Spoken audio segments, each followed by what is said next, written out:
We are back for another episode of Always Another Game, and we are going inside the mind of somebody who has an absolutely fascinating CV. Not only are we going in the mind of a former England football player, we are not only going in the mind of a former professional boxer. We're not only going in the mind of I believe, the first British woman to win a boxing championship. But we also have a TEDx talker and a charity founder. So yeah, one fascinating CV. Today on the show, we have Stacey Copeland. Stacey, how's it going? Good, thank you. Thanks for having me. No, I'm absolutely buzzing to have you on, and I really do appreciate you coming on to share your story, because I had a good watch of your TEDx talk as well and got to learn a little bit more about you. And I think your whole journey to what you do now is fascinating. So I can't wait for you to share that story. But how I often start the podcast is I give the mic and the floor to you, and I just ask, who is Stacey Copeland? Well, I suppose in a sporting context, I used to play football and boxing as a kid. One was illegal for me to do at first, so I went into football for many years.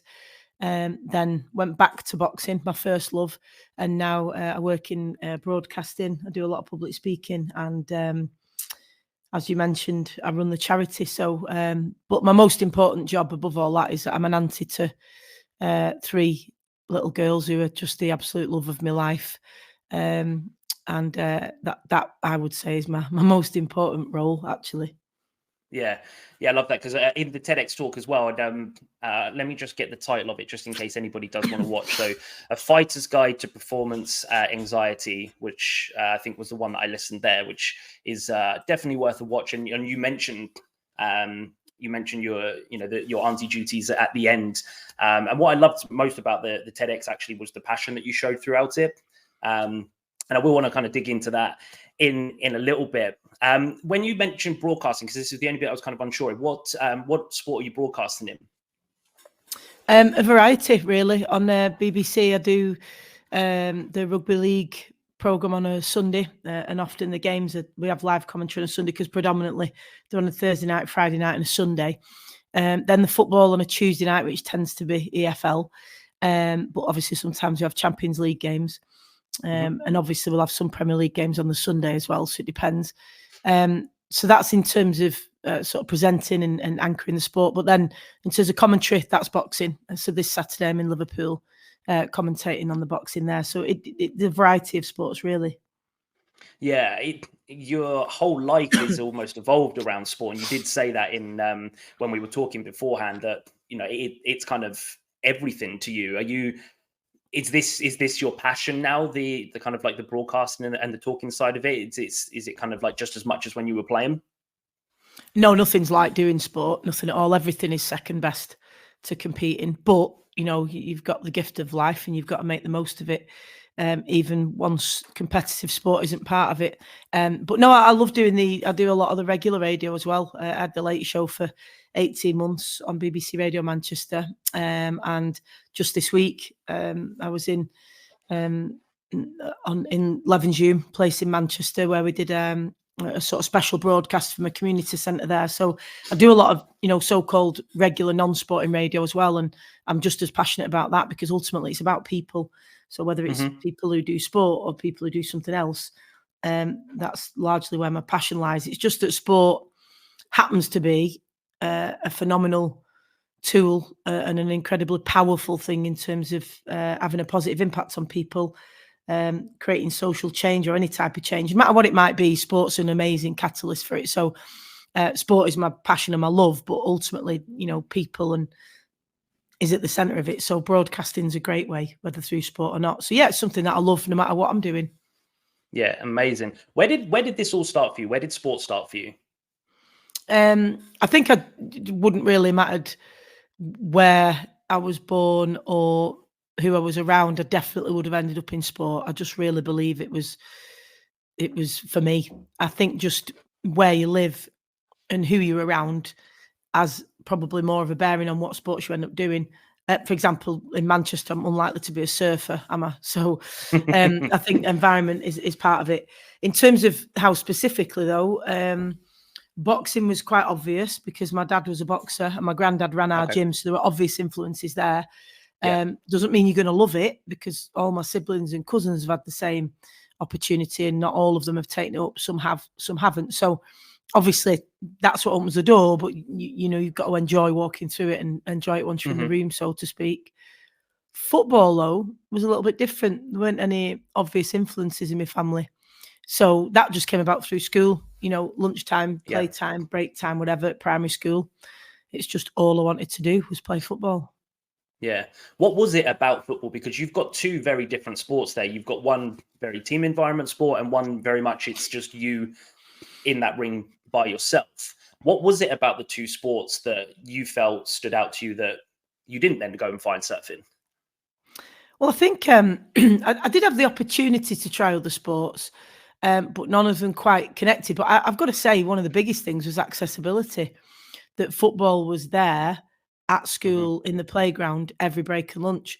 I was the only girl. I wouldn't say it was particularly accessible to girls then, but it was accessible if you wanted to play. And the boxing gym was accessible to me because my dad and my granddad were able to take me there. So I think accessibility was a massive thing, that I was able to do those sports regularly and often enough to develop a love for it, become competent at it, make friends there, and for it to become part of my life at a young age. So that was a big thing. And as I say, I think any sports that I would have been exposed to for a prolonged period of time and been able to become good at, I would have loved. I just think I was, destined to do sport. But I think accessibility was a big part of it. And as to why you love things, who knows? I mean, it's just like we fall in love with who we fall in love with. And you can say what you like about them and love about them, but ultimately that chemistry is either there or it isn't. We can't force it. And it's the same with the sport that you fall in love with. Yeah. Because obviously my background is ice hockey, which is very unusual in this country. And mine just stemmed from, I've got relatives in Canada. My parents went to go and see them once, saw a game, realized there was a local team back home, and the rest is history. And the same as you, I went through a variety of different sports, but there was just something about it. You can't necessarily always put your finger on it, but you just know you love it. And I think passion, accessibility is huge. And we'll get into that a bit later on. Having that passion is a huge part of success. Being forced into a sport because a parent's done it doesn't always work. And knowing that you love something, and you did, and please do correct me if I'm wrong, but you ran football and boxing side by side when you were younger, but I believe football took over first. Is that right? When it kind of got serious? It's not because it got serious. It's because when I got to, you're right, I did do both as a kid, but then the fork in the road, if you like, was due to at the age of 11, when you can usually start doing what we call skills bouts. It's like boxing, but you don't get a decision at the end. So it allows young boxers the opportunity to get used to, being in the ring in a competitive environment, being on a proper show, etc.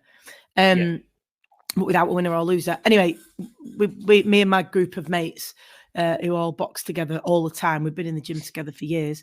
So I went to my granddad, to say, "Oh, we're ready to box. We want to box and what have you." And he said, "Right, we'll get you medical done, we'll get you carded." And then, he just looked at me and he said, "You can't box, kid." This is what you're talking about. And he said, "It's illegal for females in this country." And I said, "What?" And I just couldn't believe it. But he was right, of course. It was illegal at that time for girls and women to box. So that door completely closed, because although, of course, I did it for enjoyment and I loved doing both sports, but I was a competitive kid. That's what drove me. That was a big part of the enjoyment for me, was competing. So when I knew that wasn't a possibility in boxing, that's when I chose that road, if you like, and fully committed myself to football. Yeah. Like I said to you before we came on, I didn't even know that was a thing. So when you were with the boxing, was there other females doing what you were doing as well? You just weren't allowed to compete, or were you the only one in this environment?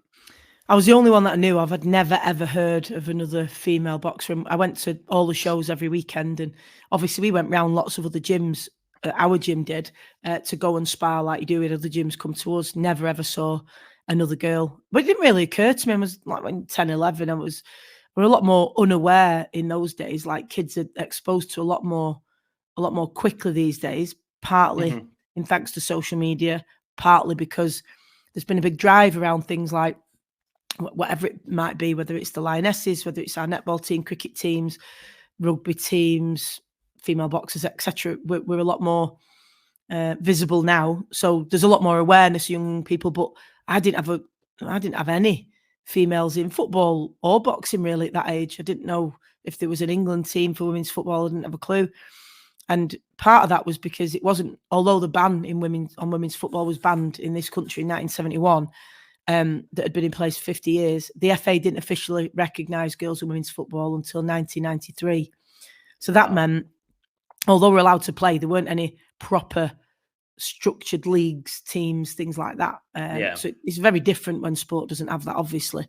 So even as an 11-year-old, I wasn't aware of anything like that because it didn't really exist in a sense. Yeah.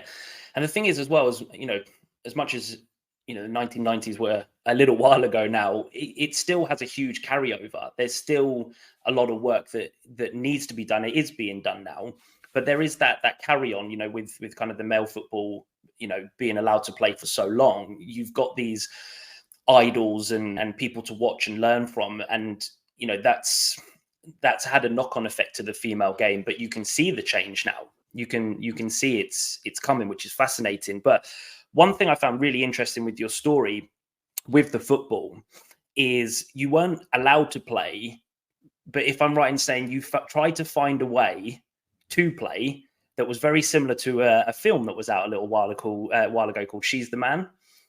Remember that football film? I've heard of it. I've not seen it, but yeah, I've heard of it. Yeah.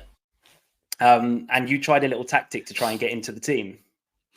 Yeah, it wasn't really that. No, I got into the team first. So I went to, because I played at school, they'd said, we're having a trial sort of thing for the school team at primary school. So I went along to it and I got picked.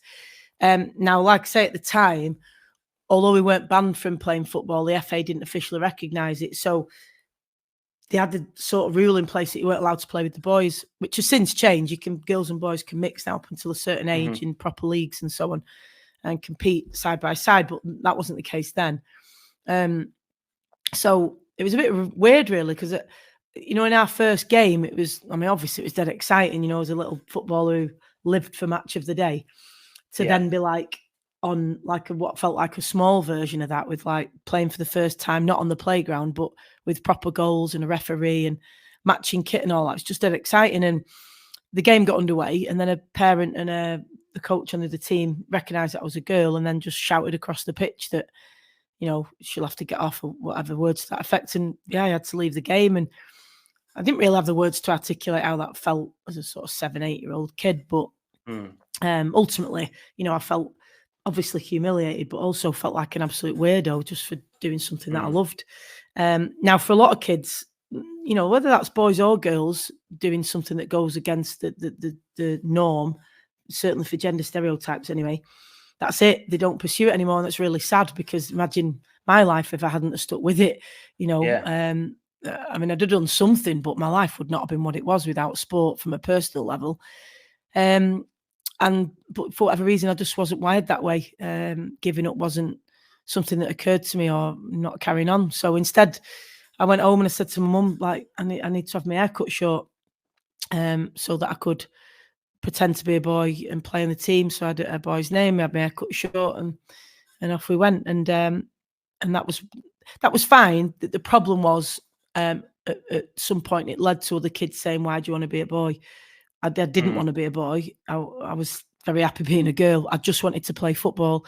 And at that time, it was the only way. And it helped me in the gym as well, having shorter hair, because once I stuck my head guard on, I could get in, and my granddad had put me in with the lads when, obviously, our gym knew I was a girl, but when others came, they'd throw me in and they just assumed they were sparring with a lad, which you can do at a young age until you reach puberty, really. And then, obviously, there's clear differences, generally speaking. But that's what happened. So it was just odd as a kid. I was thinking, gender equality wasn't even on my radar or anything like that, but I was thinking, that's dead strange, because obviously I didn't have the capacity to understand it beyond just thinking it was really odd. Yeah. But so it did work. You were able to play and get into some of these bouts as well. Yeah, I played for the kids team, my primary school team throughout primary school, really. And then, like I say, boxing was able to spar in the gym and do everything that all the other kids did. But when I got to the age of 11, when you can start properly boxing, which is the same male or female as it was at the time, then, you obviously the lads could and I couldn't. And that was a different kind of awareness where I was like, I think being a girl is going to be a massive problem in the sports that I've chosen. Yeah. So again, I didn't have the vocabulary for it, like gender inequality or anything like that. But I thought this is going to be a real problem. Yeah. How did you overcome that? Because these are not little things. These are not, oh, you lost a fight and now you're upset. Like, this were, real restrictions to something you were so passionate about.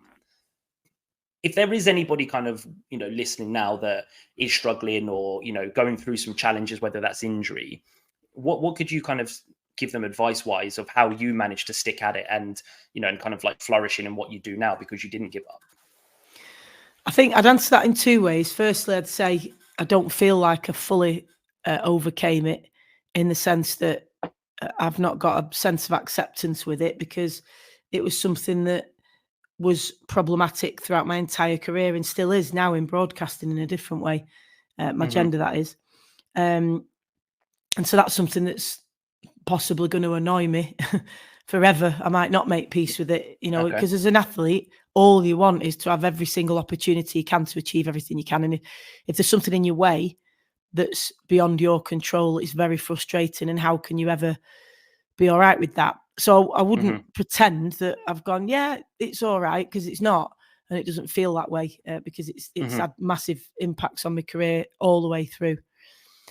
But what I would say is that just a typical athlete mentality, and this is one of those areas where sport really helps with other things in life, is that you focus on controlling the controllables, as we would say, that a lot of those things were so out of my control that I literally had no voice, no say, no influence really. And so, especially as a kid, but what I could do was be the best that I could be, take every opportunity that I had, focus on the positives and the bits where I was able to, take up the chances that were sent my way. And really, and also, I think it gives you, hopefully, a little bit of an ability to put yourself in other people's shoes, who face things that are out of their control too and are doing their best. Maybe have a bit more compassion and empathy for them, maybe. So there's definitely lots of positives, and ultimately it's made me deeply passionate about wanting to make things better for the next generation, which is something that I dedicate a lot of my time to now, really. So I'd say that those are the things that sort of drove me, is just controlling the things that I could control. And that is helpful in any life situation, sport or not, where there's things way out of your control impacting you. Yeah, that's absolutely spot on. I got called ignorant in lockdown by a number of people because I was just trying to control what I could control. I didn't want to get in the conversations of who had driven where in lockdown and all that stuff. And I do feel like it's a massive trait to focus on, because it removes a lot of external stresses and it just allows you to be at your best. And you got your opportunity, because the first thing that came up that was, of significance was your football career. And you kind of, you were playing for England. You got to go across the world. I think even in your talk, you said it kind of finished up in Sweden. So what did that feel like, getting that first call up and being allowed to, play the game that you were so passionate about? My first call up for England? Yeah, just in football in general. Because it was interesting, my first call up for England, because you used to get a letter back then. You get an email and stuff now, don't they? But you used to get a letter, and there's not much more exciting as a 16-year-old getting that letter with like the 3 lions on and like saying, "Oh, you've been selected." It was amazing. And I worked in a factory at the time in Stockport, and I went to my boss with the letter, and it was like, "Oh, I need a week off, but there's nothing left on the rota." And he said, "Oh, what's it for?" And I gave him this letter, and I stood there and I was really, really excited. And he just didn't say anything at all. I thought, well, this isn't quite going the way that I thought it would. And he said, "You want me to give you a week off to play for a women's football team?" I said, "Well, it is the England women's football team." And it made all these jokes and comments and whatever. And I said, look, it really means a lot to me. Can I just take it unpaid? And he agreed to that. But I left that interaction feeling silly for thinking it was a big deal, not to play for the England football team, but the women's England football team. Yeah. And I just felt stupid for thinking it was the big deal that I had thought it was. And I left feeling a lot smaller, really. I didn't tell any of my workmates that I was going to play in the European Championships. I said I was going away. It wasn't until it was in the paper weeks, when I got back, and they were like, "Oh, I thought you'd gone to Benidorm or something. You're playing for it," and they were great. They really made a big deal out of it. Now we can't change every person like he was behind that desk, and over time, hopefully, he's come to see things differently. But what we can do is try and ensure, especially if a young person can leave an interaction like that and not feeling ashamed of who they are, feeling proud of who they are and what they do, despite those types of attitudes, whether it's about, doesn't matter, disability, background, class, gender, whatever. Because I couldn't at that time. And that's because I didn't have any other narrative. All I'd heard all my life was, you're all not as good. It's just a joke. You shouldn't be there. And that's quite often what happens with social change, the 3 stages of it. It starts with ridicule. And that was my generation. It was pretty much all ridicule. Then the next stage is discussion, where people might say, I don't like women's boxing, but that's such a body, she's really good. Or I don't like football, but have you seen her who plays left back for them? She's good. That's the discussion phase. And then the third and final phase is acceptance, which there's far more people at the acceptance stage now. But back then it was pretty much all ridicule. And I didn't have any other narrative. 20 years later, when I had the problem that I had with the Commonwealth title belt, I had a toolbox, if you like, that I was equipped with to be able to deal with that kind of thing a lot better. But a lot of that was because I had a different narrative. I had lots and lots of female role models by then, as we all have in sport, business, politics, whatever. So I had something with which to challenge that, but I didn't as a 16-year-old. So my first call up was really tainted by that, I would say, which is a real shame, but it's part of the process. But yeah, it was an amazing experience. And then obviously, as you said, going out to America, going to Sweden, were just phenomenal experiences for me as an athlete, but also as a human being, to experience different cultures and be, 20, just turned or just gone 21, whatever I was, and going to the airport, with a bag full of footy stuff and 200 quid in my pocket and thinking, oh my God, petrified, what am I doing? But, it helps you grow. 200 quid won't get you far in Sweden these days. Well, that was to America. Okay. Sweden, Sweden's pretty expensive, I have to say, but massively different cultures. And in between that, we had a pre-season in Brazil. So yeah, just 3 really, really different cultures when it comes to society in general, but also when it comes to sport and women's sport. So really interesting life experiences for me. Yeah, but that's what sport can do. When you reach that certain level, you do get to go over the world. The reason I know Sweden is we spent a lot of time in Finland with ice hockey. So it's kind of that Scandinavian next door neighbor. And yeah, you do get to go and have these life experiences, and get to, experience other cultures and learn as well. And this is what my wife and I both say about our 2 young boys, is that we'll do the same as my parents. We will take them out of school for sporting events, because they're going to learn a lot more in a week being in America, Sweden, Brazil, than they will a week of school. You could pretty much take kids anywhere and they'd get more out of it than school in some cases, but certainly in mine. No, you're right. But the only thing I'd add there is totally agree with you, except I don't think you only have to be at a certain level to experience that. I think the beauty of sport is that if you like doing a 10K and it takes you an hour and a half or whatever, you can do that in Manchester or London or wherever, but you can also go over to France if you want, or do one on the African continent, wherever you want. You can go to America and do a 10K.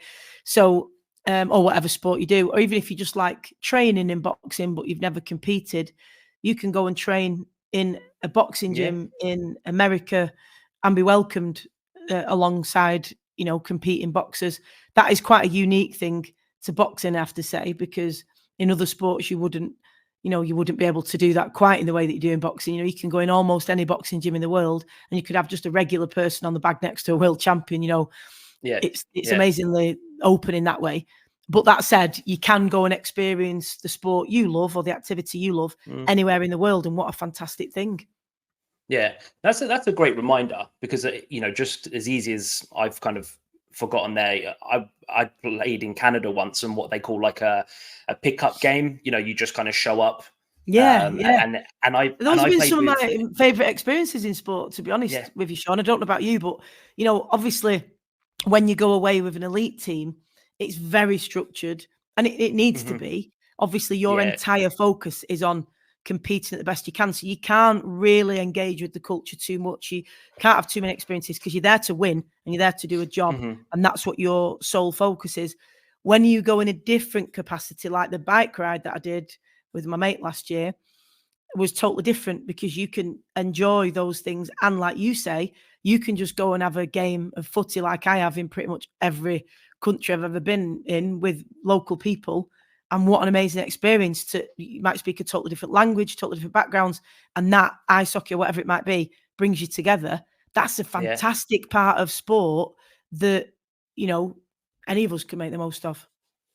Yeah, and the pickup game that I played with a Team Canada Paralympian, who played with one arm, and he was probably the best player on the ice. It was incredible that he had his shirt tied up to the top of his stick, and he had his bottom hand using the other one. You wouldn't have known. And he was absolutely incredible. And that's a great reminder to anybody that you can go and experience this stuff. You can just go and travel and play the sport you love in these different environments. So it's the best bit sometimes reminder. Because all of those people are doing it because they love it. They're not doing it for money, or they're not doing it because really they don't really want those extra fights, but they've been offered a good wedge for it, or they're getting good sponsorship, so they carry on anyway. Nothing wrong with that. But sometimes you get that pure love for a sport, and what a wonderful thing to share with people from different languages and cultures. It's great. There's some of my favorite memories doing that kind of thing. Yeah, definitely.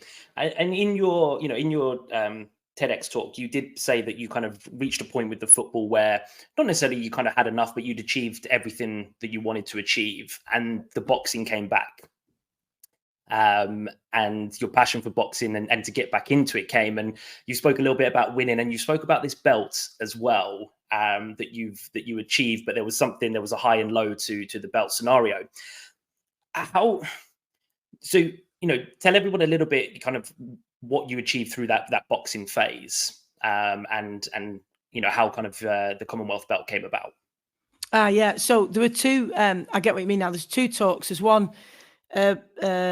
fighters and guide to performance anxiety. I've never ever done that talk ever before or since. It was just a total one-off that I was asked to do by a pianist, interestingly.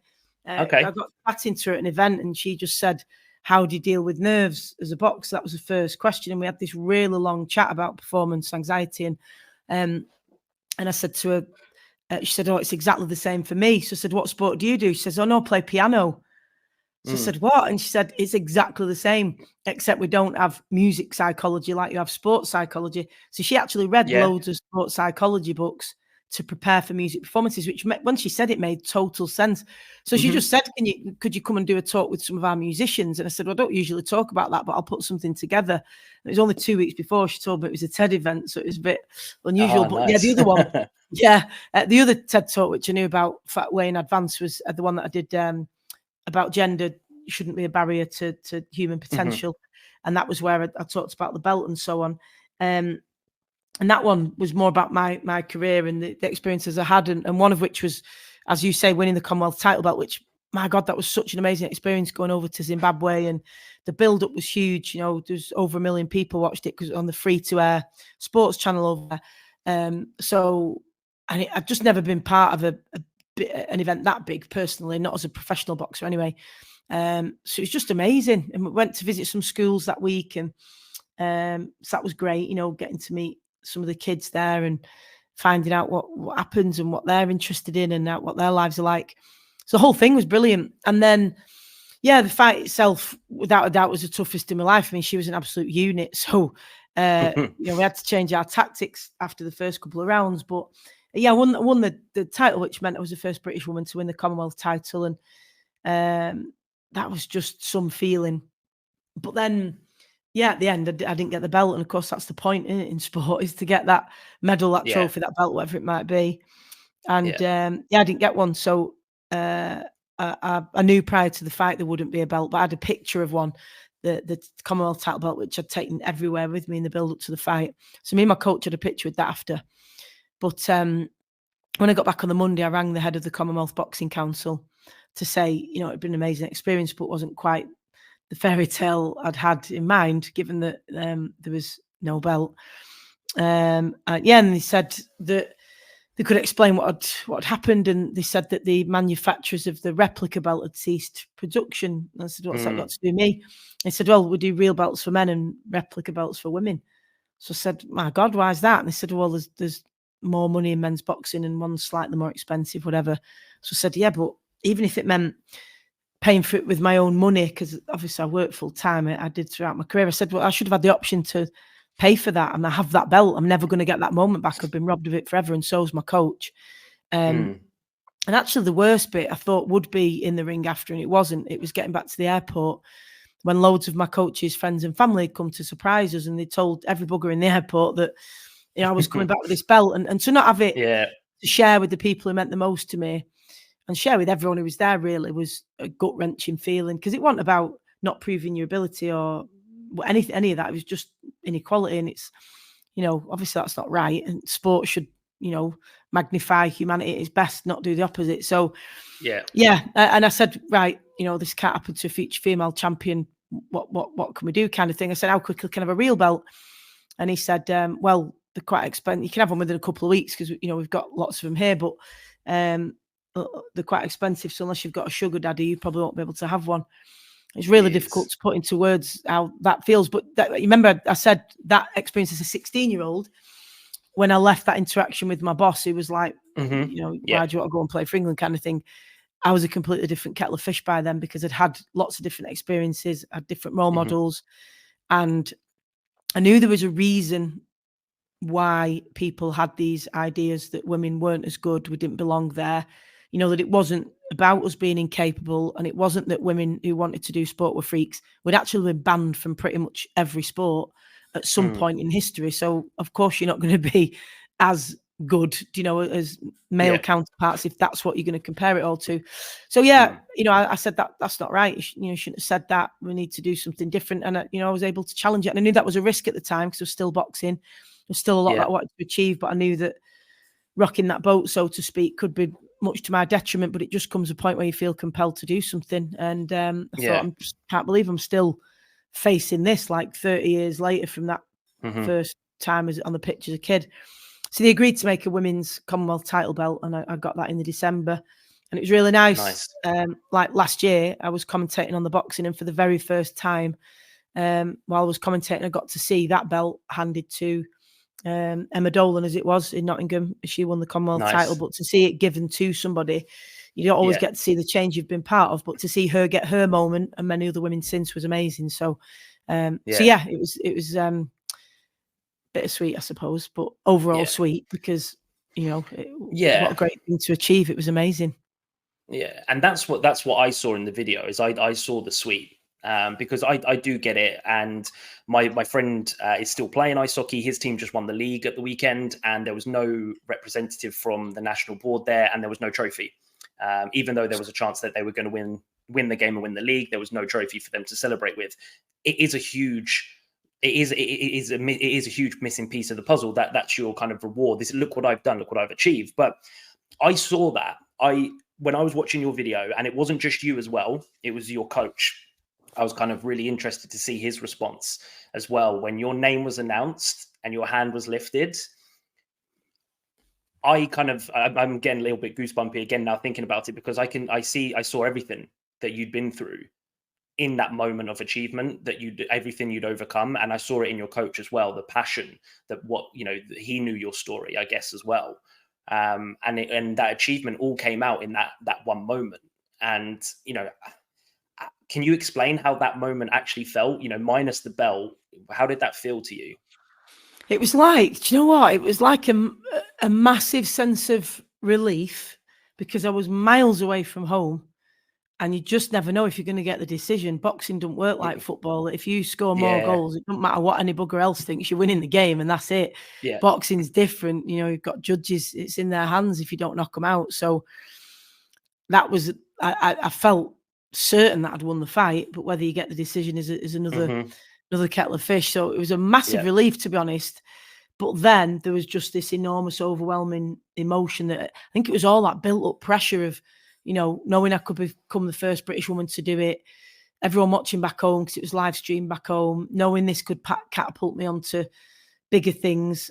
The fact that what we'd been up against, really, that I didn't, you know, the Olympics and the Commonwealth Games wasn't possible for me because they didn't have equal weight categories and still don't for women, and my weight category wasn't one of them. So I didn't have that platform with which to launch my pro career then, which is a massive detriment as well as the fact that obviously you've just missed out on that incredible experience of the pinnacle of an athlete's career. It was horrible anyway, but it does set you up if you're going to go pro. So I didn't have that. We did it all small shows. We did it the hard way of me working full time, coming in the gym, training at night, and in the nights when I was working late, you know, my coach would be in the gym with me at 5:30, 6 in the morning. I mean, what a commitment from Blaine Eunice, my coach, unbelievable. So there was that. There was also the fact that we'd had a few injuries to deal with. We'd had so many problems on the small shows, like just weeks before when I was meant to box, I was literally warming up. We're getting ready to go out and the whole show got pulled because there'd been a stabbing in the lobby area. So I lost, you know, I'd spent $3,500 of my own money bringing that fighter over. You know, I'd had to do an 8-rounder before they'd let me do the Commonwealth title. So we thought, that's it. The Commonwealth title's off now. So the ups and downs we've been through, never getting paid for any fight, despite paying out these agents who were taking 75% in some cases for these foreign fighters who I was paying for to come over. All of that. And then going right back to the beginning, I already knew Blaine, but I'd never worked with him in the boxing sense. He was at the gym where I used to go, and I used to teach some fitness classes there, funnily enough. Anyway, when I went to see him was when I was 20 kilos over my fighting weight, and I hadn't boxed for almost a year. And that was because I'd got a very straightforward knee injury, just a meniscus thing that should have been 6 weeks recovery. But again, you know, because we didn't have proper medical support, because I couldn't be on the podium squad, and, you know, the England team didn't have those resources and whatever, it meant that, you know, I had to just go through the local hospital. And not that they all get it wrong, of course they don't, but it's more likely to happen if you don't get top level people dealing with you. And unfortunately, they did make a mistake and caused a chemical burn all over my leg, and it was absolutely horrendous. It got infected, I got extremely ill. It just, I mean, that's a whole other story, but suffice to say, I missed the Europeans and the World Championships that year, and I was devastated. And then subsequently decided to turn professional because I'd done everything I could in the amateurs by then. Got a silver at the European Championships, been to the World Championships, won the national championships, and the Olympics and the Commonwealth wasn't an option for me. So I thought I can wait another 2 years to do all of that again, and you might not even get to do it again, or I can go pro. So I went to Blaine, not a great package really, because you know, I'd had this leg that was only just rehabbing. I was 20 kilos overweight because I'd been in an awful place mentally, as anybody would if you couldn't do what you loved for 12 months and it looks like everything's been derailed. So for him to take me from there, then we go all through that, and then we get to there and win that title. Obviously we celebrated very differently. He was jumping up and down and punching there, and you know, I just broke down. It was so overwhelming, but mega, absolutely mega. And that's what sport's about, isn't it? Giving you those moments of, it's worth it going through all of that for that few moments, seconds even, of that feeling, because there isn't anything in life that makes you feel like that.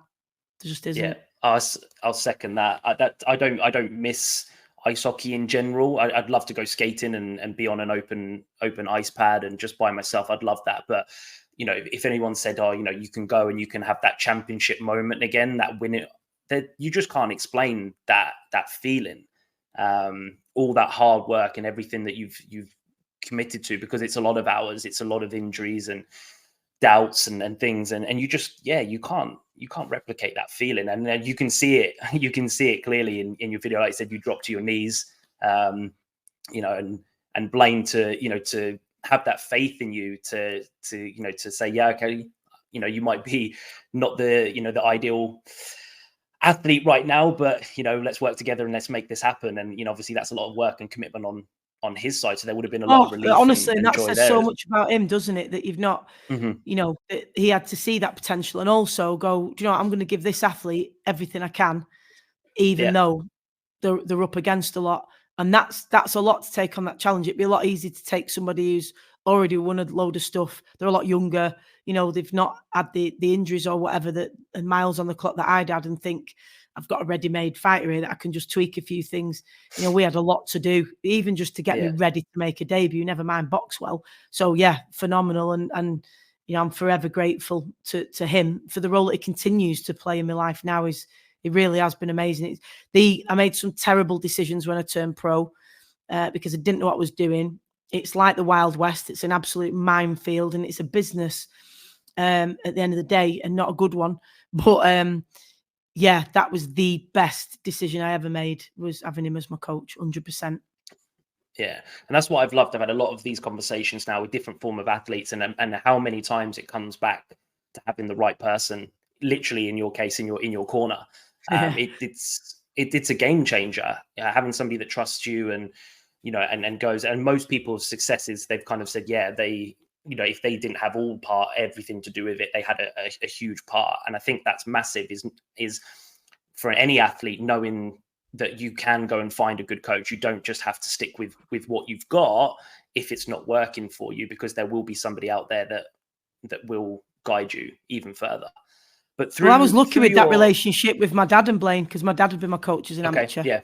And it don't work for everyone, but sometimes they're not great at letting go and letting someone else come in, and he absolutely was. So I was lucky in that way as well, that it was a smooth and positive transition on both sides. So that was good as well.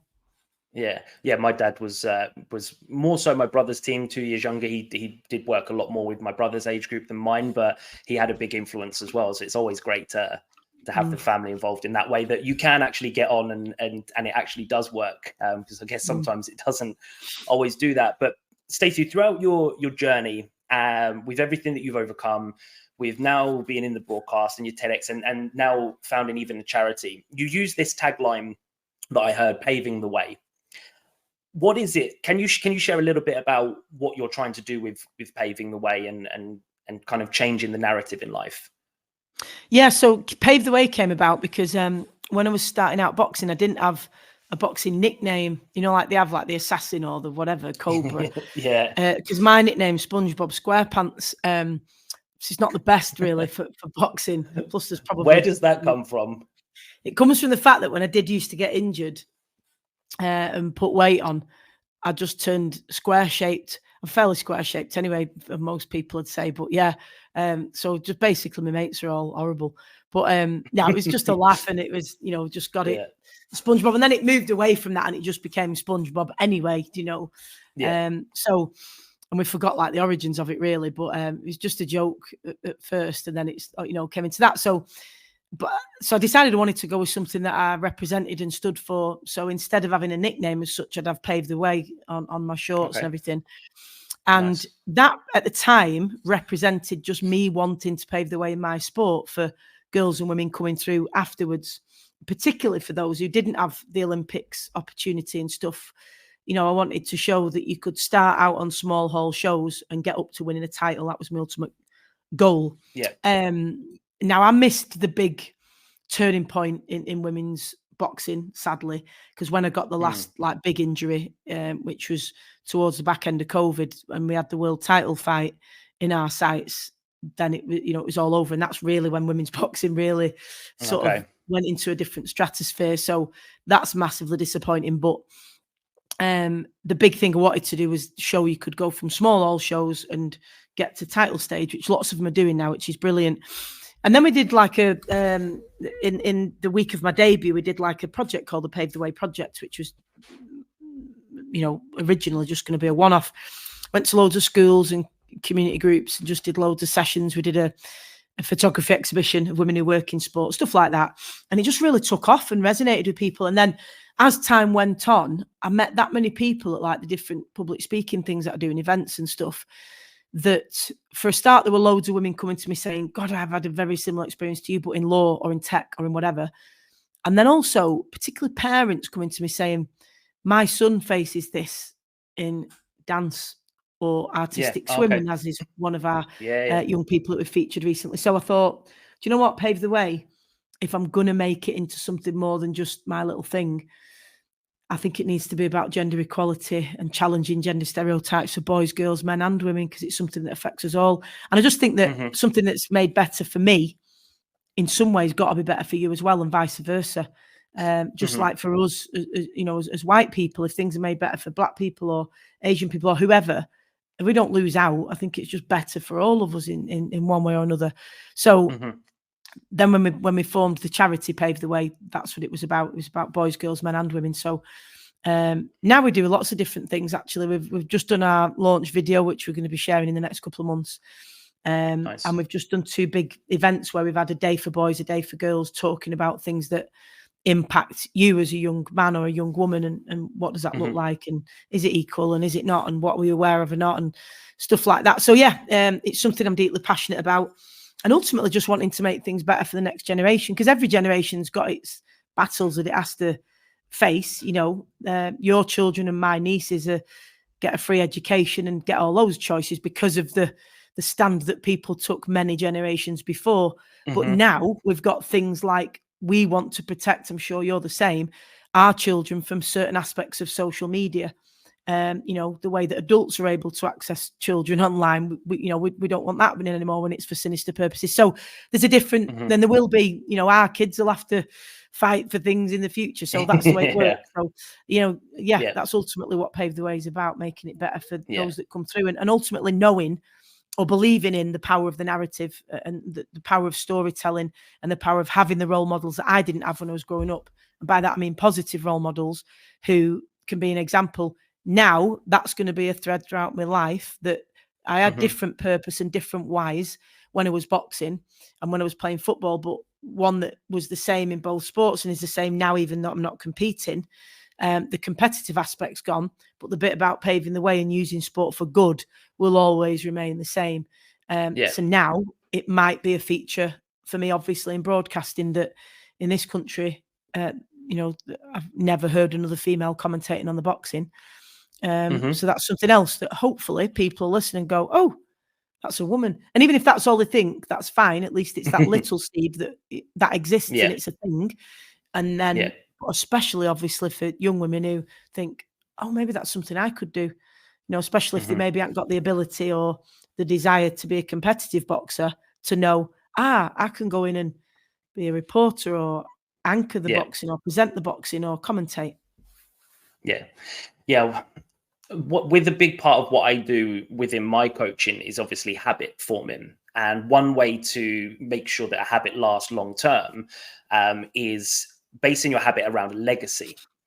Now, everything you're talking about there is screaming out legacy, you know, not only for your nieces, but, you know, for more young Stacys and, you know, and young boys as well that are struggling. You're kind of leaving that lasting effect that's going to, you know, change forever. You're opening up the discussion, which I think is one of the first things you talk about in the program, which is question it. Is that correct? Question it, challenge it, change it. Yeah.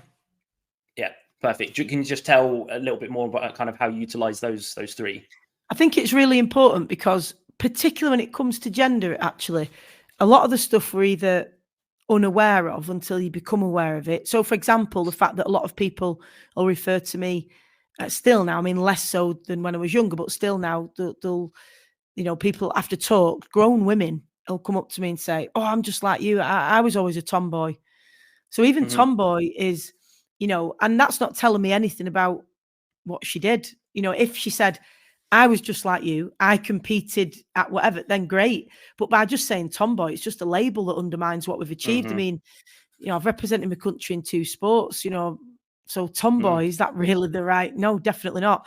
Nor is it the right way to describe a little girl who just enjoys, you know, sport or maths or wants to be an astronaut or whatever it is. Likewise, if there's a little boy who's great at dance, why do we need to say he's girly? A bit of a girl. What are we doing? Why aren't we just saying, oh, he's an excellent dancer? Do you know? And why are we using girl as an insult still? So quite often the things when it comes to gender, they're so ingrained in our society and way of being that we don't even notice it. I didn't used to notice. I used to say, "Oh, stop being a girl," and it wasn't until I became aware of it, I thought, "Bloody hell, what am I doing?" You know, it's that sort of normalized to us. So I think the question it bit starts that process really of, why do we use girl as an insult? Well, why do we?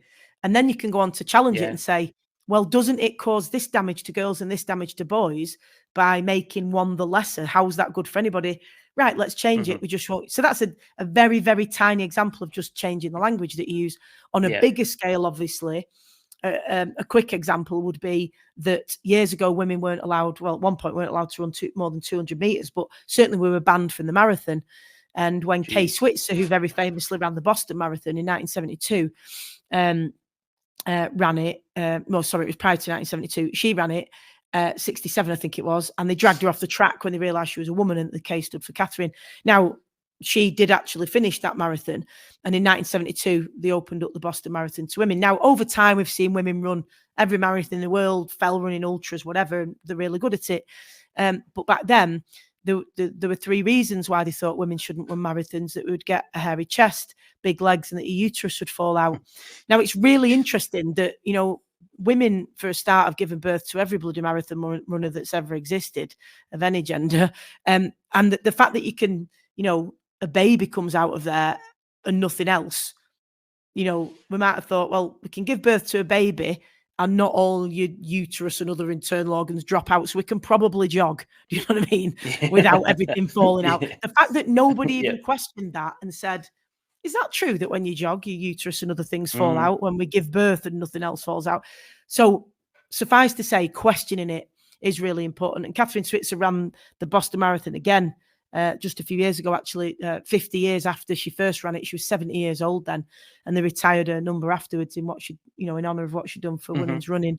And her uterus didn't fall out when she was 70 either, so that's good news. But the fact that nobody even questioned it and said, are we sure that women can't jog and the uterus don't fall out, or they'll get to the end of the marathon and won't die, or just those questions that, you know, those things that were fact that never got questioned. And if they would have been questioned sooner, we would have been doing all that sooner. So yeah, question it, challenge it, change it. It is part of the process of, but it has to start with that question, because just because it's always been that way doesn't mean it's right. Yeah, they say that they who ask questions cannot avoid the answers. And I love Once Henry you see Ford's... it, you can't unsee it, can you? No, exactly. And I love Henry Ford saying that is thinking is one of the hardest things that we can do, hence why most people don't engage in it.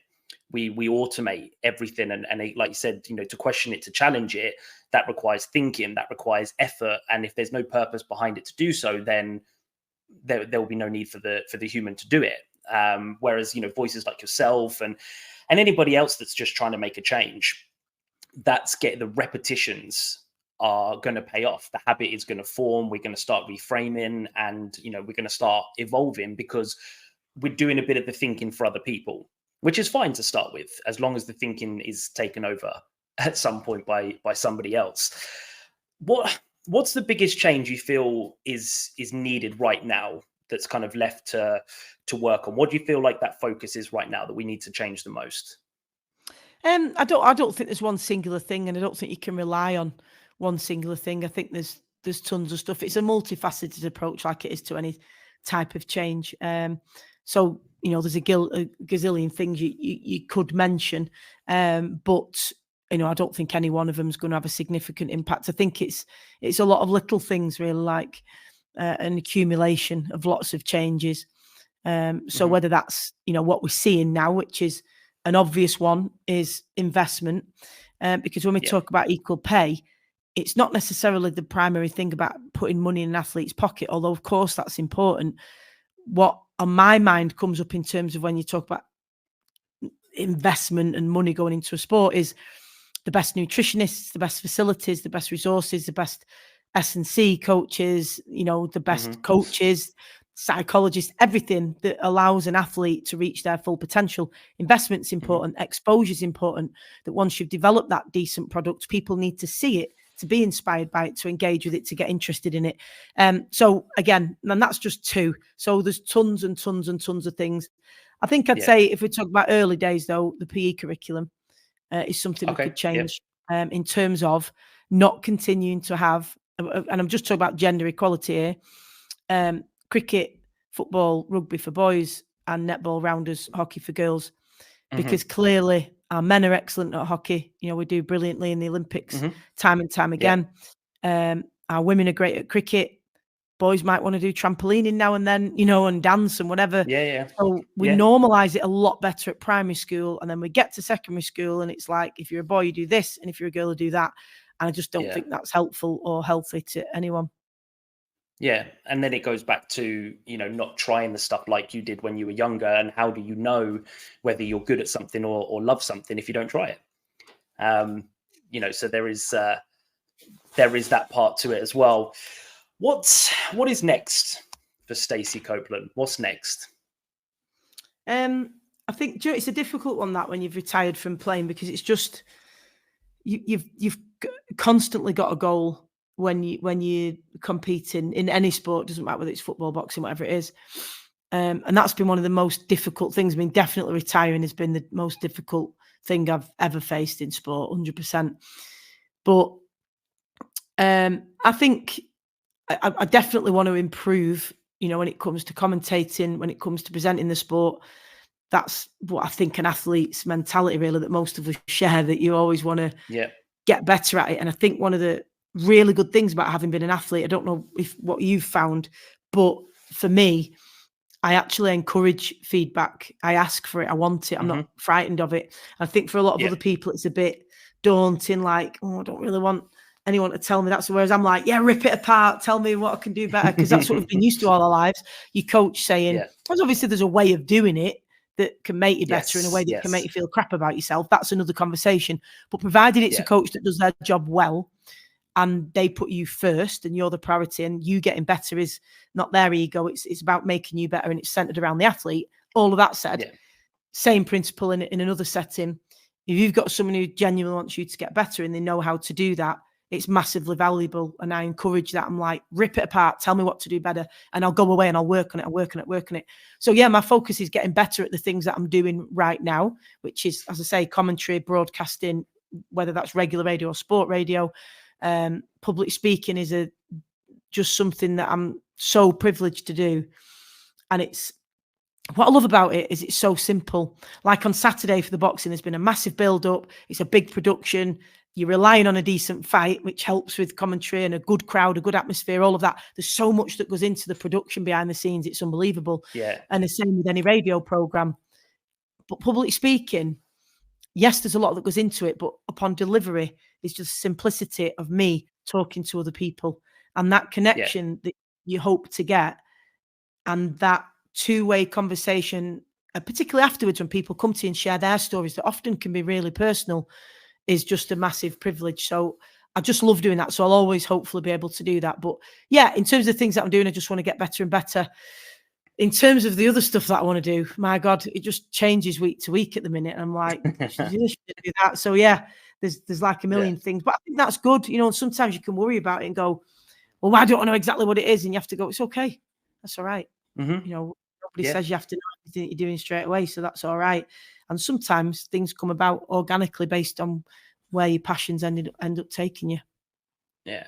And that's almost the reason for the podcast is when I finished playing, I didn't know for a long time. I was a bit lost. I was like, well, I don't want to, you know, I should work out, but I'm not an athlete anymore. So I don't want to train like that because that's hard work. And you do, and it's okay to not have it figured out as long as you are working maybe on your personal development or just, you know, your own well-being and just trust that, you know, things are going to fall in line. And I think for you with the story and everything you've been through, I think it will do just that. You know, I've been inspired by your story today. Do you know what I mean? You can't figure it out. You can't figure it out straight away anyway. So you could say, somebody could have said to you at any point after retiring, whether it was a week or 2 years, and go, what are you doing now then? Like, what's the purpose to everything? You might have to go through a few things first. And that's exactly in sport. I mean, there's some athletes who'll say from being 5 years old, I wanted to win Olympic gold. Fine. But the majority are not like that. You go to local sports things because your mates are there and you love it, and that's it. And then as you get better, which hopefully you do, then over time you go, I wasn't even aware. I can't say I wanted to win this, that, and the other as a kid. I didn't even know they existed. As I got older and I started to go, oh, there's a European Championships now for women's boxing, and there's this and that. Then you set new goals. And we're all right with that in sport because we're so focused on the detail of, because ultimately any goal that started for me, let's say in boxing, I might go, right, I want to have my debut and we'll go from there. Right, now I want to do the novices championships. Right, now I want to do the open champion. There's those goals. Ultimately, though, Sean, that goes back to you getting in the gym and going, right, how do I get that jab better then?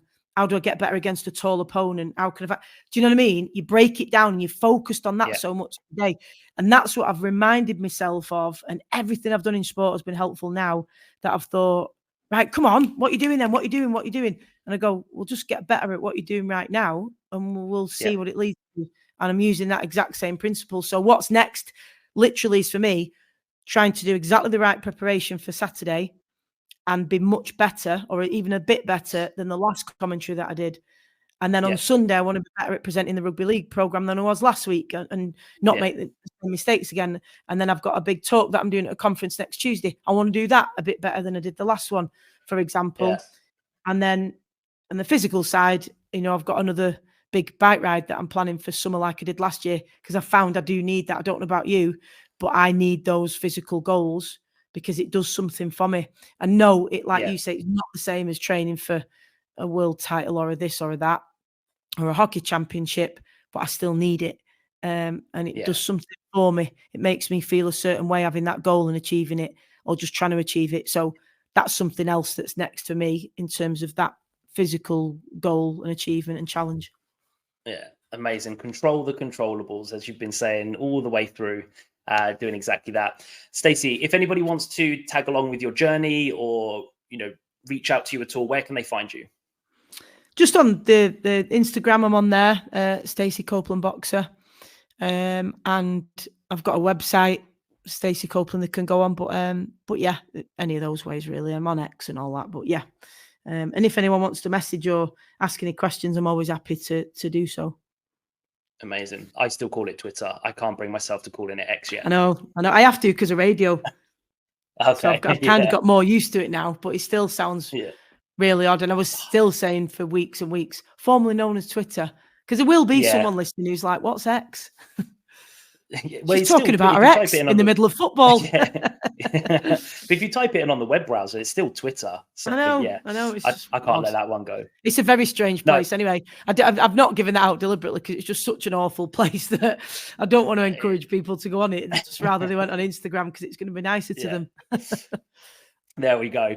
Thank you so much for joining. I've thoroughly enjoyed that. I love everything that you're doing with leaving a legacy, creating accessibility into sport. Please keep doing what you're doing. Anybody that's listening, if you've taken anything away from the show today, this is definitely one that you want to share out.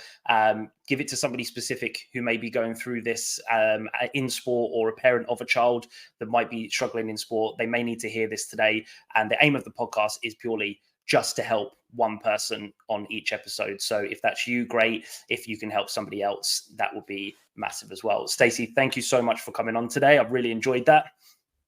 It's a pleasure. Thank you for having me, and thanks for what you're doing, making a difference to people as well. It's really important. So thanks. Yeah, amazing. Thank you for everybody listening, and I look forward to seeing you on the next episode. Have a great day.